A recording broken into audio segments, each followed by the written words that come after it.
कटत दिन एते हको महंगाई कैसे दोनों प्राणी के कटत दिन घर ही में रह के हमहू कमैबो लहदाय पिया सिलाई मशीन घर ही में रह के हमहू कमैबो लहदाय पिया सिलाई मशीन खाना पीना के खर्चा उठैबो हमरा पर राजा करा यकीन खाना पीना के खर्चा उठैबो हमरा पर राजा करा यकीन घर ही में रह के हमहू कमैबो लहदाय पिया सिलाई मशीन घर ही में रह के हमहू कमैबो लहदाय पिया सिलाई मशीन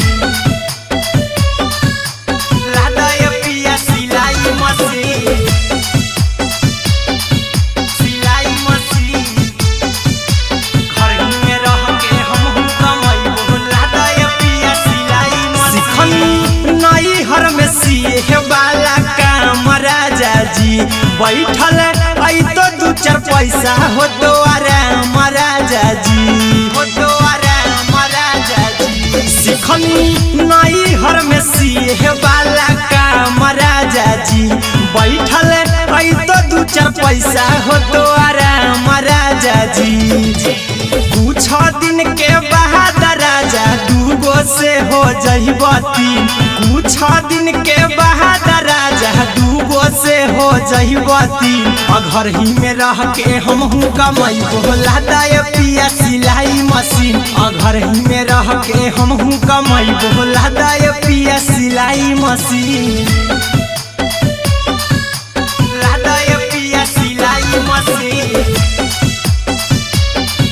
सिलाई मशीन घर ही में रह के हमहू कमैबो लहदाय पिया सिलाई मशीन माना में हरि के बात न कर जी दराजा जी चला साथे बाजार दखरी दराजा जी दखरी दराजा जी माना